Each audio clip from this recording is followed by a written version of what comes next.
bit of excitement this morning in Ridge. Wow. One of our local businesses, a deli slash convenience store, was broken into.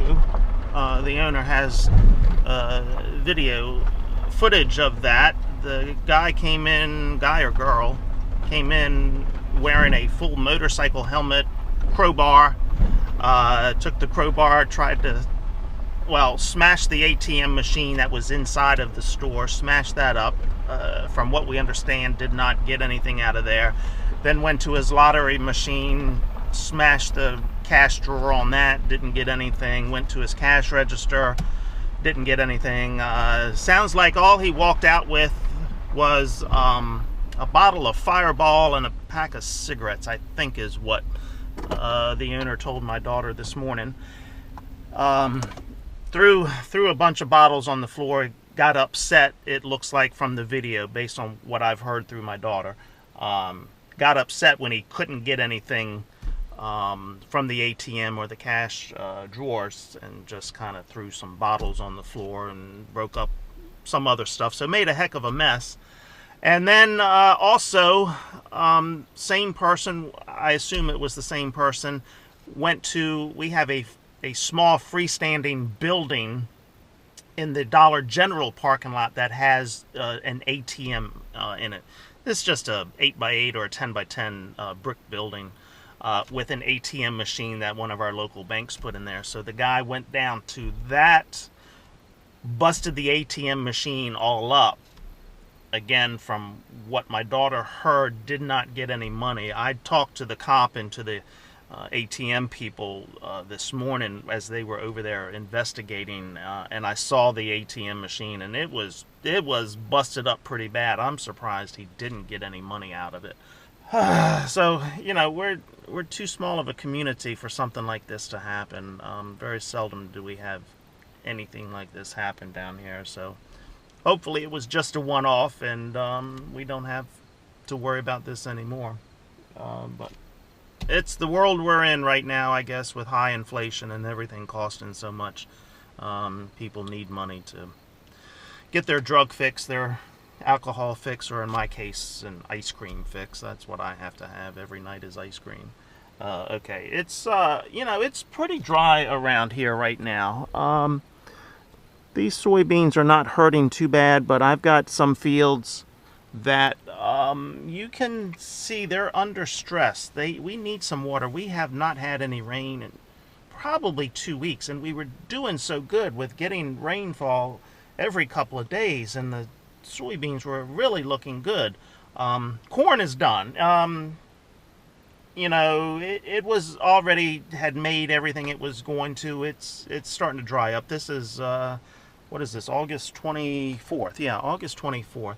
So the corn was already starting to dry up, so the rain wasn't going to help that any. But we need some rain on these soybeans, and there's nothing in the forecast for the next 5 days or 7 days, I guess. And we have temperatures in the mid to upper 80s, a light breeze every day. So I don't know, especially our late soybeans. They need some rain. I can look over at the neighbor's place, and I see his irrigation gun going, but that's for his sweet corn and his vegetables. He has a produce stand over there, so he is always running irrigation to keep those vegetables growing.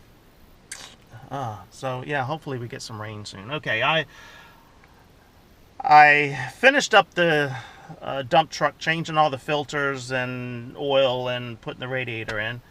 Get in it to start it. And of course I have to prime it because I changed the fuel filter in it. I had a heck of a time getting that thing started. Well, come to find out, my hand pump on the fuel system has a small leak in it. So it was leaking fuel, so I was getting air. I would get the truck started, it would run for a couple of minutes, and then cut off. So I went to one of my local mechanics, our school bus shop, who does a lot of work on international trucks. Got a new pump this morning for that. But in the meantime, what that mechanic had suggested to me was that I put a plug in where the hand pump goes, and then just prime the system from there by blowing air through the tank to push that fuel through the system to get it primed. That worked. So I have the, I shouldn't need this now until the next time I change the fuel filter on there. But putting that plug in there, taking that hand pump out, priming the system, that worked. So what I've got to do now is I've got about 50 bushels of wheat that was left in the bin when we cleaned it out. Couldn't get it on the truck. It wasn't worth taking it up to Purdue for 50 bushels. I really thought I could get it all on. Otherwise, I would have split the load. Couldn't get it all on. So I'm going to take it up to a seed cleaner this afternoon and have him clean it, treat it, and bag it up for me. And I'll plant it this fall. When I plant my wheat this fall, I'll just use that. So I'm going to go get that wheat on the truck and take that up and get it cleaned. Probably can't get you any footage of that because it is a Mennonite operation that I go to, and they just, you know, I try to respect them and them not wanting cameras around. So yeah, that's what I have going on.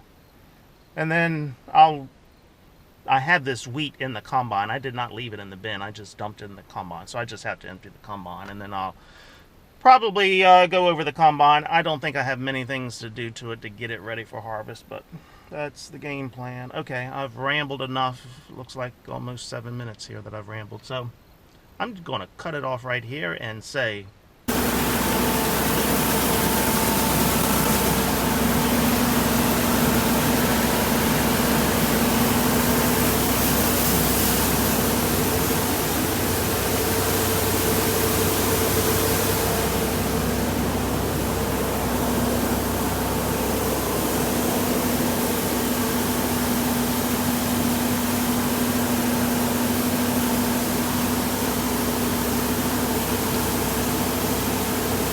well, okay, there you can see how stressed these soybeans are. It is August 27th, and we've gone about 2 weeks without rain. We've had temperatures in the upper 80s to low 90s with a little bit of breeze going. So these soybeans are really stressed right now. They should not be drying up, but as you can see, they are, and we really don't have a chance of rain in the forecast for the next 5 days. There may be a slight chance of a thunderstorm today or tomorrow, but that's about it. We need some rain to finish these soybeans off. But there's not much I can do about it. Yeah, you can see I've had a little bit of escape on the grass there. It came in at just about 2 weeks ago. That grass popped up out of there as the weather was getting dry, but I don't have one of those high clearance sprayers, so I'd probably destroy more now than what it's worth to go in and kill that little bit of grass. These are my full season soybeans, and they were really looking good, and they do have some pods on them, but as I said, in order to finish this crop off and get a decent sized soybean in there, we do need some rain desperately. But I guess this lack of rain is all part of Brandon's Inflation Reduction Act. Yeah, so instead of reducing inflation, instead he reduced the rainfall. And maybe that's because everybody's driving electric vehicles now, so we're not getting all that CO2 into the air to release the rain for us. Yeah, it's just a screwed up mess, isn't it?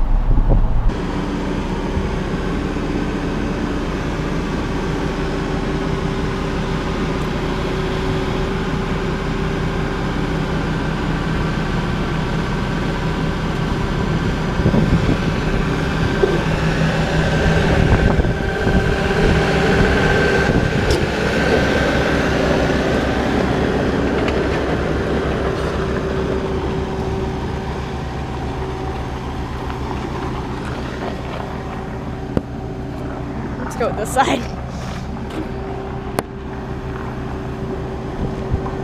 Hook them up on this side.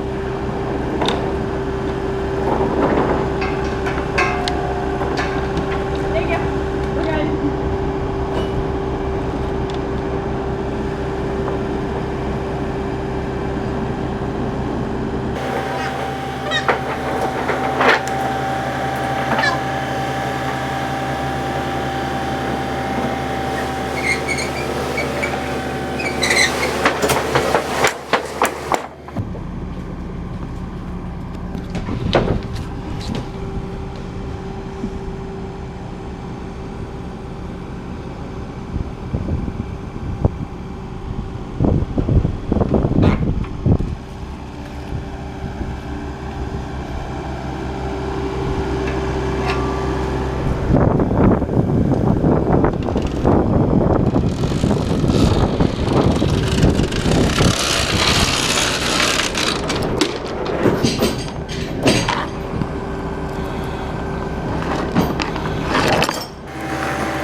fish. This is the shortest one.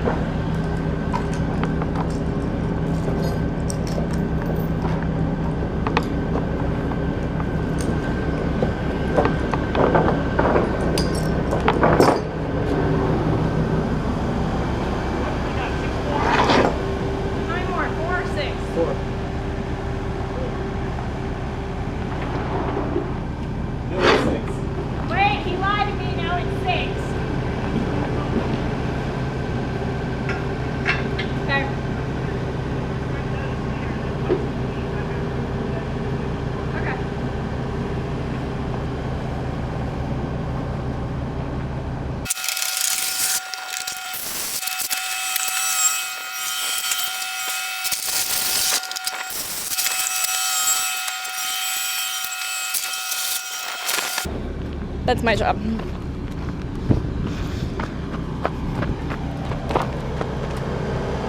Do you want this? Do you have a spot for it? I need it on the other. Oh.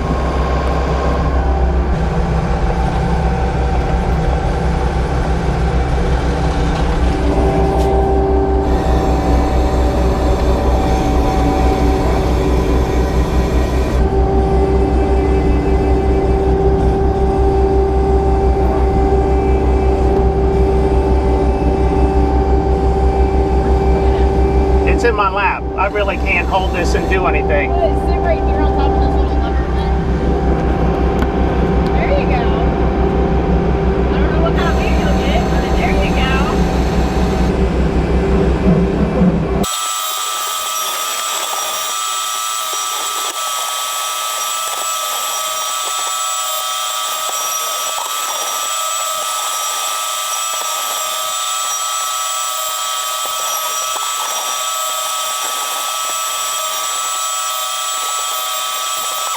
Oh, well, I'm not sure if you're going to be able to hear me. The wind is blowing pretty good today. It is August 31st. We just unloaded 22 ton of wood pellets. We've already gotten one trailer load up at the hardware store. We did not have room for a second trailer load up there, so we brought that trailer load down here at the farm. So we've got them all in the barn. We're starting to make phone calls to our customers to say, hey, we've got wood pellets here, and if you come pick them up in September, this is the price they're going to be, and then they're, of course, going up after that. So we've got them all here in the barn. August 31st, as I said, it's a little less humid today, but it's still in the mid to upper 80s. We still have had no rain. We had maybe 103 drops last night. Soybeans are really, they're taking a beating right now. Soybeans just are not looking good. No rain, as I said, for 3 weeks, and they were doing so well. This end of the field isn't too bad when you get up on the other end, and of course the sun. You can't see how bad they are here, but I mean, they were doing so well, had some nice pods on them, but we're not getting this rain to finish filling them out. And that's really what we need right now, is some good rain to help fill them out. I've got parts of the field where, you know, it's a little lighter ground that they've just dried up to nothing, and rain will not help them. I talked to a guy today who shelled a little bit of corn this week. He said it was 15.5%. That is unheard of. Now, he did say that was 100-day corn, but to shell corn before Labor Day, that doesn't happen too often. I think I've done it once in my lifetime, and that was a drought year as well. This hasn't been a drought year up until the last 3 weeks. So corn has really just started drying down. Ears are starting to drop. I'm sure some of the bigger guys, bigger meaning, well, probably big this way, but bigger meaning larger acreages that they're working. I'm sure they're in the field this week starting to shell some corn. Even if it's 20%, they're going to get in and start going after it. I've still got a couple weeks. I don't have a dryer, so I do have to let it dry in the field, but I'm in not a big hurry yet. I'm still trying to clean the bin out. Got a couple more loads of corn in the bin I'm going to clean out. So I'll get that done, but we need rain. That's all I can say. We need rain. Okay, let me get all the equipment back in the barn, although I kind of took this spot here for wood pellets, but I have a place over in the other barn that I can put this skid steer loader. Okay, with the sun to my backside, you may get a little better sense of what I'm talking about here with these soybeans. You can see these brown leaves here where they're drying up, and as you look across the field, they're just not good. Now you can see a couple of spots here where they are a little greener and still holding on, but yeah, for the most part they are drying up, and rain is not going to help them a whole lot. If we walk over here to this other field, you will see what I'm talking about with some of the dry spots here. And this is a shame because they really were looking to be some great soybeans. But yeah, here's a bad spot here. Just completely dried up. So if you start looking at the pods, there's nothing in that pod, just a flat little piece all the way down. They're not going to amount to anything, at least where they've dried up here. Now some spots where they're still green, it's not helping because it's just drying them out that much quicker. But here, where this plant is still green, you know, some rain can save it. Look at that. We had 4. That was going to make 4 beans. 4 in that pod as well. And there is something in there. So rain can save these where they're still green, help them fill out a little bit more. But where they're drying up, the rain is not going to help. Oh well, there's nothing I can do about it at this point. It's going to be what it's going to be. It's what the good Lord wanted, I guess. That's why we have crop insurance.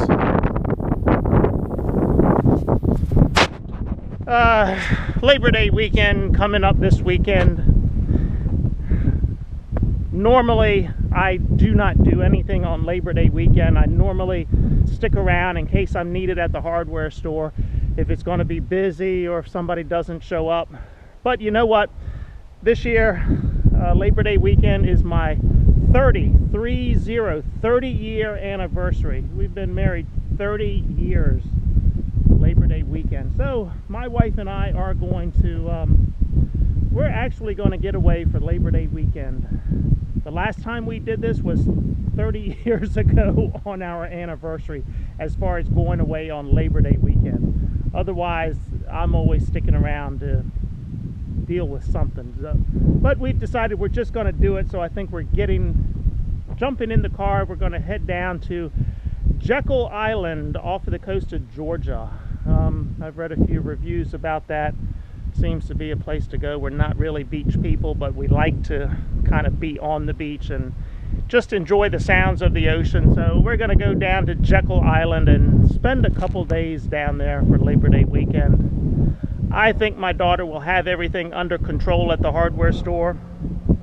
And as I always tell the employees, if the place burns down while I'm gone, don't call me. Just call the insurance company. If you have problems, just lock the door and leave it, and I'll take care of it when I get back. But I've got it in good hands. I've got some good employees. They'll all be there like they're supposed to be. So, all right, I'm gonna wrap this up, and I'm gonna say see. Oh, one thing I forgot to mention before I say see ya. The last couple of weeks, I've had a couple of I don't know if you could call them fans, but I've had a couple of people that watch my channel who have come to see me. Well, I had one person stop at the hardware store last weekend, I think it was. Was it last weekend or the weekend before? Unfortunately, I wasn't at the hardware store, but he was in the area. I think they were driving around, headed to Point Lookout. Happened to go by the store. He recognized the store and said, "Hey, that's Farmer MD's store. I'm going to stop in to see if he's there." My daughter was there. She sent a text message to me to let me know the guy was there. So to that person, thanks for stopping by. I wish I'd have been there. And then yesterday, when I was taking some corn into Purdue, as I was getting ready to get into the truck, I was tarping the truck. I just emptied the corn, tarping the truck, getting ready to pull on the scale. Another truck driver had just come in. He had scaled in. He was coming in, I think, to get a load of wheat. He stopped me. He came over to stop me. He said, "Hey, I watch your channel all the time. Great to meet you." So I was thankful that to meet him as well. I always enjoy meeting new people. So he had come down from, I think he said, Pennsylvania. He had been sent down to pick up a load of wheat and carry back to Pennsylvania from Purdue. And he said when he pulled in, he recognized the facility from my videos. I don't think he'd been there before. And then to see me there. So very pleased. Glad they were watching and glad they reached out to me. So, okay, just wanted to thank those guys for stopping by to say hi. Now I think I can say, see ya!